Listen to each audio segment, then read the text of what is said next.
P V Anwar എന്ന് പറയുന്ന നിലമ്പൂരുള്ള MLA കുറിച്ച് നമ്മൾ ഇതിനു മുമ്പ് കേട്ടിട്ടുള്ളതെല്ലാം അദ്ദേഹം സ്ഥലം കയ്യേറുന്ന ആളാണെന്നും അദ്ദേഹം സ്വർണം ഖനനം ചെയ്യാൻ പോകുന്ന ആളാണെന്നും അങ്ങനെയുള്ള ഒരു സാമ്പത്തിക നിക്ഷിപ്ത താല്പര്യങ്ങളുടെ ഉടമയാണ് അദ്ദേഹമെന്നുമാണ് നമ്മൾ കേട്ടിരുന്നതെങ്കിൽ ഇന്ന് പി വി അൻവർ നടത്തിയിട്ടുള്ള ഒരൊറ്റ പത്രസമ്മേളനം കൊണ്ട് കേരള രാഷ്ട്രീയത്തിൻ്റെ ചരിത്രത്തിൽ രേഖപ്പെടുത്തുന്ന ഒരാളായി പി വി അൻവർ മാറിയിരിക്കുന്നു. യഥാർത്ഥത്തിൽ പിണറായി വിജയനെതിരെ പല വിമർശകരുമുണ്ടെങ്കിൽ പോലും ആ വിമർശകരുടെ ഏറ്റവും മുന്തിയ നേതൃത്വ നിരയിലേക്ക് വേണമെങ്കിൽ നമുക്കൊരു സാമൂഹ്യ പരിഷ്കർത്താവെന്ന് വിളിക്കാവുന്ന ലെവലിലേക്കുള്ള ഒരു ഇമേജിലേക്ക് ഒരൊറ്റ ദിവസം കൊണ്ട് തൻ്റെ പഴയ കളങ്കങ്ങളെല്ലാം മാറ്റിവെച്ചുകൊണ്ട് പി വി അൻവർ എന്ന് പറയുന്ന MLA ഇന്ന് ഉയർത്തെഴുന്നേൽക്കുന്ന ഒരു കാഴ്ചയാണ് കണ്ടിട്ടുള്ളത്.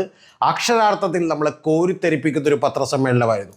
എന്ന് പറഞ്ഞാൽ പിണറായി വിജയനെതിരെ ഇതുവരെ ആരും ഉന്നയിക്കാത്ത രീതിയിലുള്ള സമഗ്രമായിട്ടുള്ള കൃത്യവും ഷാർപ്പുമായിട്ടുള്ള ഒരു വിമർശനം ഉന്നയിക്കപ്പെട്ടു.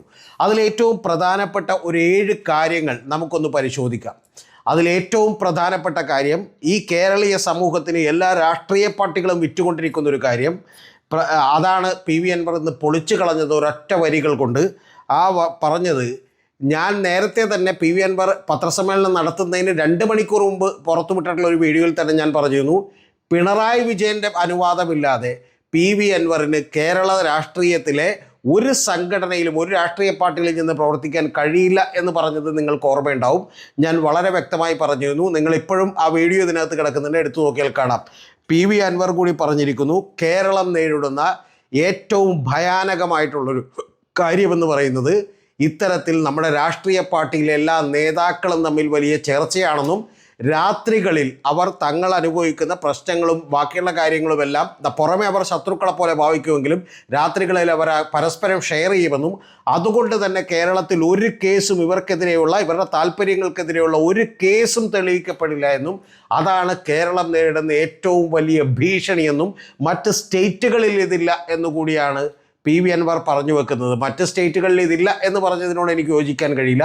പക്ഷേ കേരളം നേരിടുന്ന ഏറ്റവും വലിയ ദുരന്തം ഈ രാഷ്ട്രീയക്കാരുടെ ഒരു കൂട്ടുകച്ചവടമാണ് എന്ന് പി വി അൻവർ പറഞ്ഞതിന് ഞാൻ കൂടി അടിപൊളിയിരുന്നു.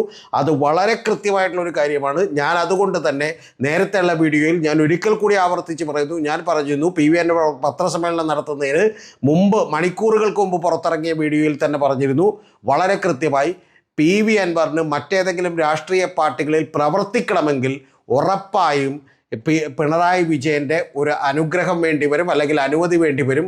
അതാണ് അദ്ദേഹത്തിന് മറ്റു പാർട്ടികളും ഇവരും തമ്മിലുള്ള ഒരു കൂട്ടുകച്ചവടം എന്ന് പറഞ്ഞിരുന്നു.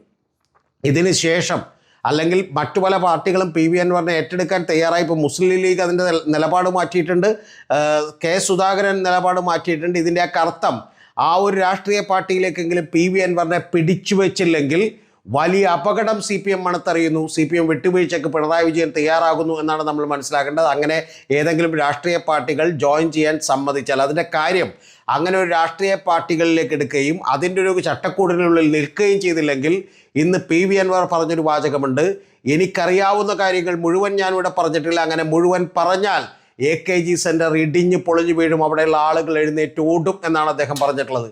എന്ന് പറഞ്ഞാൽ ഒരു ഭരണപക്ഷത്ത് നിന്ന് MLA എത്രമാത്രം ഭീകരമായ കാര്യങ്ങളെക്കുറിച്ച് അദ്ദേഹത്തിന് അറിവുണ്ടായിരിക്കണം എന്ന് നിങ്ങൾ വിചാരിക്കണം. ഇതാണ് ഒന്നാമത്തെ കാര്യമെങ്കിൽ, രണ്ടാമത്തെ ഏറ്റവും പ്രധാനപ്പെട്ട കാര്യമെന്ന് പറയുന്നത് സ്വർണ്ണക്കടത്തിൻ്റെ ആൾ എന്ന് പറയുന്ന ഒരു ദുസ്സൂചന പിണറായി വിജയൻ പത്രസമ്മേളനത്തിൽ പി വി അൻവറിനെ കുറിച്ച് നടത്തിയിരുന്നു. അതായത് പോലീസുകാർ വളരെ കൃത്യമായി സ്വർണം പിടിക്കുന്നതിൽ അസ്വസ്ഥത പൂണ്ട ചില ആളുകൾ, അവരാണ് ഈ പറയുന്ന അവരുടെ ഒരാളാണ് പി വി അൻവർ എന്ന് പറയുന്ന ഒരു കാര്യമാണ് അദ്ദേഹം പറഞ്ഞിരുന്നതെങ്കിൽ, കൃത്യമായി വളരെ വ്യക്തമായി ഇന്ന് പി വി അൻവർ തിരിച്ച് പിണറായി വിജയനോട് പറയുന്നത്, ഞാനല്ല, നിങ്ങളാണ് സ്വർണ്ണക്കടത്തിൻ്റെ ആളുകൾ, നിങ്ങളാണ് ഈ കേരളത്തിൽ നടക്കുന്ന സ്വർണ്ണക്കടത്തിനെ അനുകൂലിക്കുന്നയാൾ, അല്ലെങ്കിൽ അതിൻ്റെ പുറകിൽ നിൽക്കുന്നയാൾ, അല്ലെങ്കിൽ അവർക്ക് സംരക്ഷണ കവചം ഒഴുക്കുന്നയാൾ. അതുകൊണ്ടാണ് നിങ്ങൾ വന്ന് ഷർട്ടിലും പാൻറ്റിലുമൊക്കെ ചേർത്ത് വെൽക്കുന്ന സ്വർണം പിന്നീട് കത്തിച്ച് അത് കരിച്ചെടുത്ത് പിന്നീട് സ്വർണ്ണമാക്കുമ്പോഴാണ് ചില ഗ്രാമുകളിൽ കുറവ് വരുന്നത് എന്ന് പറയുന്ന കള്ളത്തരം പറഞ്ഞത്. നിങ്ങൾക്ക് ധൈര്യമുണ്ടോ പിണറായി വിജയൻ, മുഖ്യമന്ത്രിയെ ഞാൻ വെല്ലുവിളിക്കുന്നു എന്നാണ് പി വി അൻവർ പറഞ്ഞത്. ധൈര്യമുണ്ടോ? ഒരു ജുഡീഷ്യൽ അന്വേഷണം, ഹൈക്കോടതി സിറ്റിംഗ് ജഡ്ജിയുടെ നേതൃത്വത്തിൽ ഒരു ജുഡീഷ്യൽ അന്വേഷണം നടത്താൻ നിങ്ങൾക്ക് ധൈര്യമുണ്ടോ? 188ഓളം കേസുകൾ കരിപ്പൂർ എയർപോർട്ടിൽ നിന്നും പുറത്തേക്കിറങ്ങുന്ന വിമാനത്തിൽ നിന്നും കള്ളക്കടത്ത് സ്വർണം ഈ പോലീസുകാർ പിടിച്ചെടുത്തിട്ടുണ്ട്. അതിൽ 25 പേരുടെയെങ്കിലും വീടുകളിൽ ചെന്ന് നിങ്ങൾ അന്വേഷിക്കണമെന്ന് IG-യോട് പറഞ്ഞതാണ്. പക്ഷേ അന്വേഷണം ഒരു വിധത്തിലും മുന്നോട്ട് പോയിട്ടില്ല. അതുകൊണ്ട് നിങ്ങൾ പറഞ്ഞത് തെറ്റാണ് എന്ന് തെളിയിക്കുന്ന 2 വീഡിയോ ദൃശ്യങ്ങൾ കൂടി പുറത്തുവിട്ടു. ആ വീഡിയോ ദൃശ്യങ്ങൾ പറയുന്നത് ഈ കാരിയേഴ്സായിട്ടുള്ള ആളുകളും അവരെ സ്വീകരിക്കാൻ വന്ന കുടുംബാംഗങ്ങളും അടക്കമുള്ള ആളുകൾ വന്നിരുന്ന് പറയുന്നൊരു കാര്യം, ഇവർ ഭക്ഷണം കഴിക്കാൻ കയറിയപ്പോൾ പോലീസ് എത്തി വന്ന് ഇവരെ അറസ്റ്റ് ചെയ്തു. അറസ്റ്റ് ചെയ്തപ്പോൾ ഇവരുടെ നിന്ന് പിടിച്ചത് 2 പാർട്ടികളുടെ നിന്ന് പിടിച്ചത് 1000 ഗ്രാമിൽ തൊട്ട് താഴെ, ഒരാളുടെ നിന്ന് 900 ഗ്രാം, ഒരാളുടെ നിന്ന് 950 ഗ്രാം. പക്ഷെ അതിൽ ഒരു കേസ് കോടതിയിലേക്ക് പോലും എത്തിയിട്ടില്ല എന്നാണ് അറിയുന്നത്. പക്ഷെ മറ്റൊരു കേസിൽ കേവലം 524ഓളം വരുന്ന ഗ്രാം സ്വർണം മാത്രമാണ് അത് കോടതിയിലേക്ക് എത്തിയത്.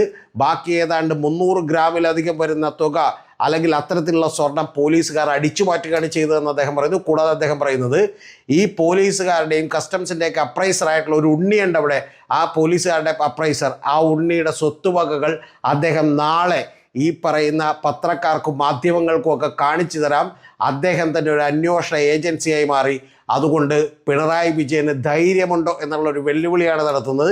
ഈ 188 കേസുകൾ ഒരു സിറ്റിംഗ് ജഡ്ജിയെ കൊണ്ട് അന്വേഷിപ്പിക്കാൻ എന്നാണ്, സത്യസന്ധനായ ഒരു ഉദ്യോഗസ്ഥരെ കൊണ്ട് അന്വേഷിപ്പിക്കാൻ പറ്റുമോ എന്നുള്ളൊരു വെല്ലുവിളിയാണ് സ്വർണ്ണക്കടത്തിൻ്റെ കാര്യത്തിൽ ഉയർത്തുന്നത്.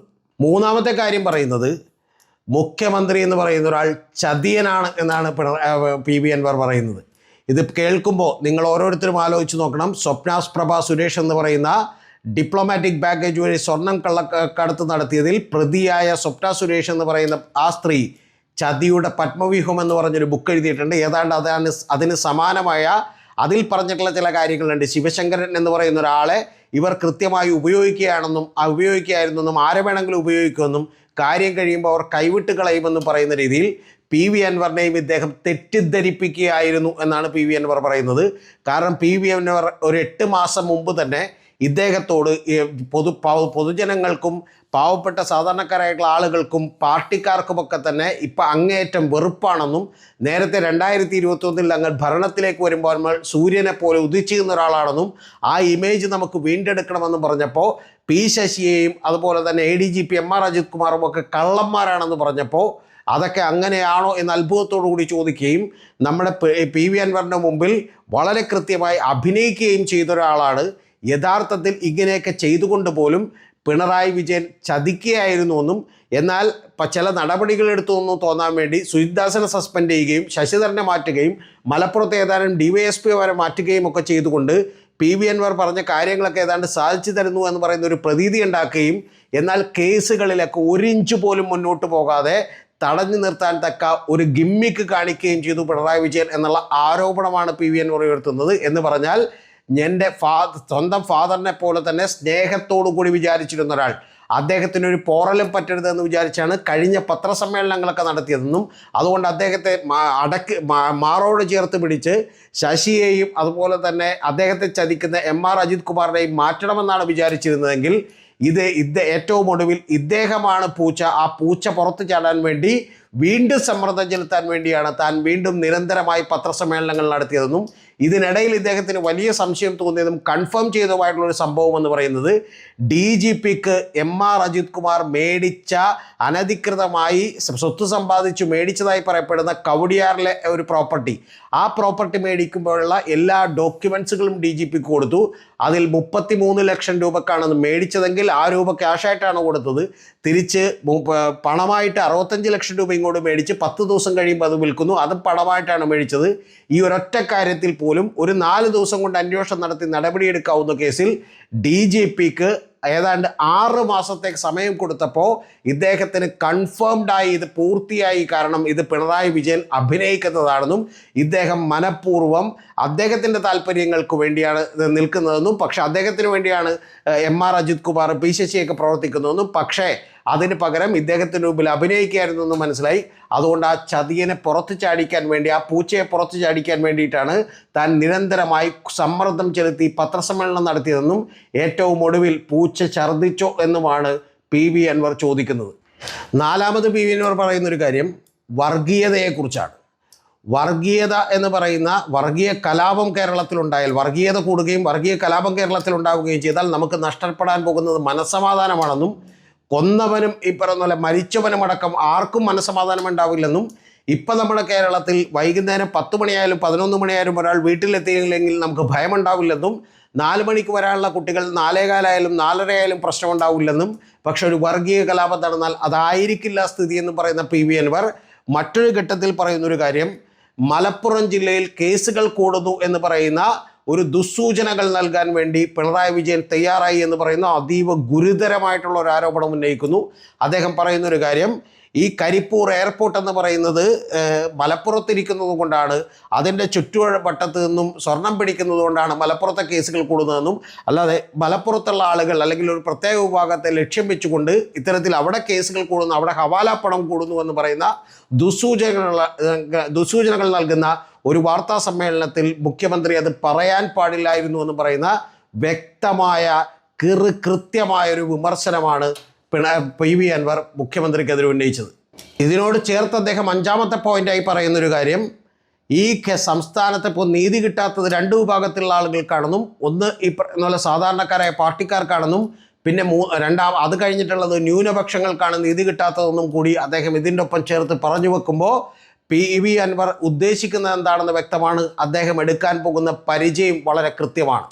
ചില പോലീസ് ഉദ്യോഗസ്ഥന്മാരൊക്കെ അദ്ദേഹത്തെ വിളിക്കുന്നത് അങ്കിൾ എന്നാണെന്നും, അത് ADGP ആണോ സുജിത് കുമാറിനെയാണോ ഉദ്ദേശിച്ചതെന്ന് മനസ്സിലായില്ല, അദ്ദേഹത്തെ അങ്കിൾ എന്നാണ് വിളിക്കുന്നതെന്നും, ഇതൊക്കെ ആദ്യം കേട്ടപ്പോൾ ഞാൻ വെറുതെയാണെന്ന് വിചാരിച്ചെന്നും, അദ്ദേഹത്തിന് മകനും മരുമകനും ഒക്കെ തമ്മിൽ ഈ പറയുന്ന പോലെ ആളുകൾ തമ്മിൽ മാറിപ്പോകുന്നുണ്ടോ എന്ന് പോലും സംശയിക്കണമെന്ന് പറയുന്ന അതീവ ഗുരുതരമായിട്ടുള്ള ആരോപണം ഉന്നയിക്കുമ്പോൾ അദ്ദേഹം പറയുന്നത്, ഒരു സാധാരണ പാർട്ടി പ്രവർത്തകന് പോലീസ് സ്റ്റേഷനിലേക്ക് ചെല്ലാൻ കഴിയാത്ത വിധം പാർട്ടി പ്രവർത്തകരെ പോലീസ് സ്റ്റേഷനുകളിൽ നിന്ന് അകറ്റിയിരുത്തുന്നു എന്ന് മാത്രമല്ല, നമ്മൾ DYFIക്കാരനോ CPMന് വേണ്ടി കൊടി പിടിക്കുന്നവനാണെങ്കിൽ ചെല്ലുമ്പോൾ 500 രൂപ ഫൈനിന് പകരം 1000 രൂപ എഴുതുമെന്നും ചിലപ്പോൾ 2 ഇടി കൂടുതൽ കിട്ടുമെന്നുമുള്ള ആരോപണം അദ്ദേഹം ഉന്നയിക്കുന്നു. അദ്ദേഹം ഉന്നയിക്കുമ്പോൾ ഏറ്റവും പ്രധാനപ്പെട്ട ഒരു കാര്യം പറയുന്നൊരു കാര്യം, പാർട്ടി എന്ന് പറയുന്നത് ഒരു അടിമക്കൂട്ടത്തെ സൃഷ്ടിച്ചിരിക്കുന്നുവെന്നും, ഗോവിന്ദൻ മാസ്റ്റർ പോലും ഏറ്റവും ഒടുവിൽ ഇപ്പോൾ PV അൻവറിനെതിരെ പറഞ്ഞിട്ടുള്ളത് അദ്ദേഹം മനസ്സുകൊണ്ട് പറഞ്ഞതല്ലെന്നും ഗതികേട് കൊണ്ടും ഭയം കൊണ്ടും പറഞ്ഞതാണെന്നും, ഗോവിന്ദൻ മാസ്റ്റർ പോലെയുള്ള ഒരു പാർട്ടി സെക്രട്ടറിക്ക് ഇതാണ് അവസ്ഥയെങ്കിൽ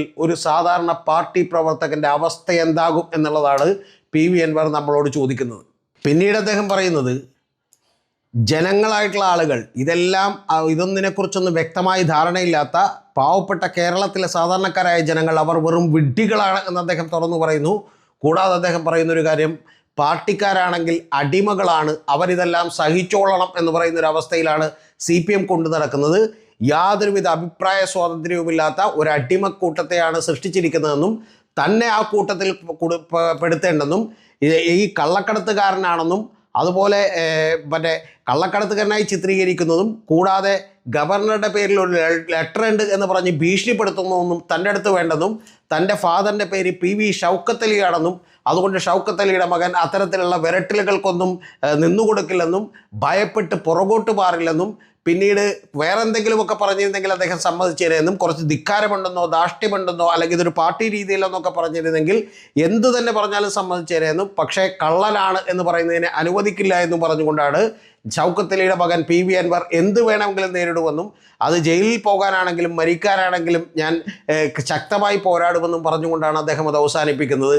ഇത് അവസാനിപ്പിക്കുമ്പോൾ ഒരു കാര്യം കൂടി അദ്ദേഹം വ്യക്തമായി പറയുന്നു, ഈ ഞായറാഴ്ചയോ തിങ്കളാഴ്ചയോ നിലമ്പൂരിൽ അദ്ദേഹം ഒരു വലിയ സമ്മേളനം വിളിച്ചിട്ടുണ്ടെന്നും ഒരു രാഷ്ട്രീയ പാർട്ടികളും അദ്ദേഹത്തെ സ്വീകരിക്കാൻ സാധ്യതയില്ലെന്നും അങ്ങനെ സ്വീകരിക്കാൻ സാധ്യതയില്ലാത്ത ആളുകളാണെങ്കിൽ പോലും അവരോടെല്ലാവരോടും പൊതുജനങ്ങളോട് അദ്ദേഹം തുറന്ന് പറയാൻ തയ്യാറാകുന്നു എന്നുള്ളതാണ് അദ്ദേഹം പറയുന്നത്. എന്ന് പറഞ്ഞാൽ അദ്ദേഹം വേണമെങ്കിൽ ഒരു പുതിയ പാർട്ടി രൂപീകരിച്ചാൽ പോലും നമ്മൾ അത്ഭുതപ്പെടാനില്ല എന്ന് പറയുന്ന സൂചനകളാണ് അദ്ദേഹം നൽകുന്നത്.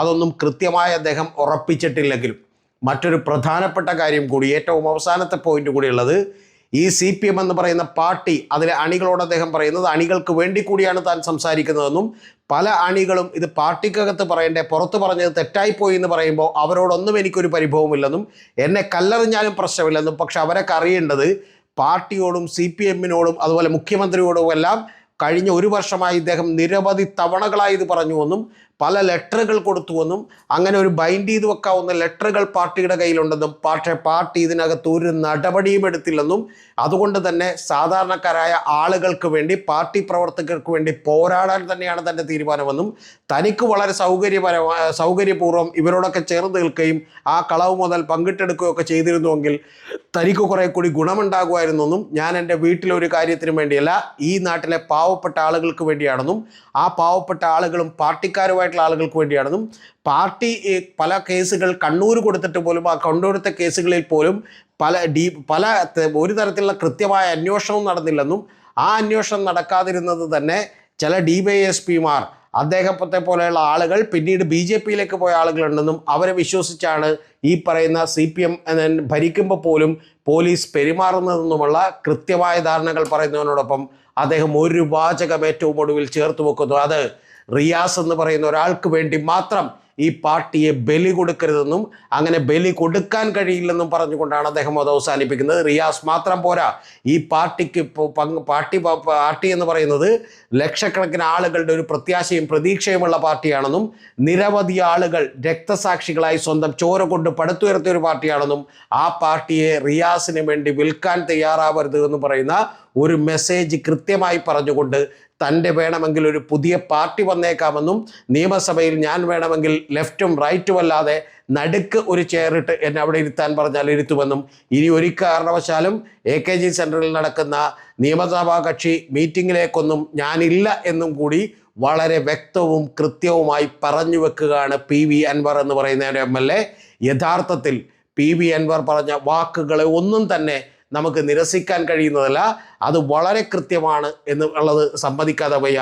ഒരൊറ്റ ദിവസം കൊണ്ട് PV അൻവർ എന്ന് പറയുന്ന ഒരാളുടെ ഇമേജ് വാനോളം ഉയർന്നിരിക്കുന്നു എന്നുള്ള കാര്യത്തിൽ ഒരു തർക്കവുമില്ല. യഥാർത്ഥത്തിൽ നേരത്തെ ഞാൻ പറഞ്ഞതുപോലെ പിണറായി വിജയൻ്റെ വിമർശകർ ധാരാളമുണ്ടെങ്കിലും ആ വിമർശകരുടെ മുൻപന്തിയിലേക്ക് വളരെ സമഗ്രമായി കോംപ്രിഹെൻസീവായി ഷാർപ്പും പ്രിസൈസുമായി കൃത്യവും വ്യക്തതയുള്ള നിലപാടുകളുമായി PV അൻവർ മുന്നോട്ട് വന്നിരിക്കുന്നു. പറഞ്ഞ ഓരോ വാക്കുകളെയും മലയാളികൾ നെഞ്ചിലേറ്റും എന്നുള്ള കാര്യത്തിൽ എനിക്കൊരു സംശയമില്ല. പക്ഷേ പാർട്ടി ഇന്ന് തന്നെ MV ഗോവിന്ദൻ മാസ്റ്റർ ഡൽഹിയിൽ ചെന്ന് വീണ്ടും PV അൻവറിനെ തള്ളിക്കളയാനുള്ള എല്ലാ നടപടികളും എടുക്കുന്നു, അല്ലെങ്കിൽ തള്ളിക്കളയുമെന്ന് പറയുന്ന സൂചനകൾ നൽകുന്നു എന്നുള്ളതാണ്. നമുക്കറിയാം തീർച്ചയായും CPMനോട് എതിരിടാൻ ബുദ്ധിമുട്ടാണ്. പക്ഷേ ഈ നാട്ടിലെ സാധാരണക്കാരായ പാവപ്പെട്ട ജനാധിപത്യ വിശ്വാസികളെല്ലാം PV അൻവറിനോടൊപ്പം ഈ പോരാട്ടത്തിൽ നിൽക്കുമെന്ന് തന്നെയാണ് ഞാൻ പ്രതീക്ഷിക്കുന്നത്. അതിൻ്റെ കാരണം PV അൻവർ ഇന്നുയർത്തിയ വിഷയങ്ങളെല്ലാം വസ്തുതകളും സത്യസന്ധവുമാണ് എന്നത് കൊണ്ട് മാത്രം.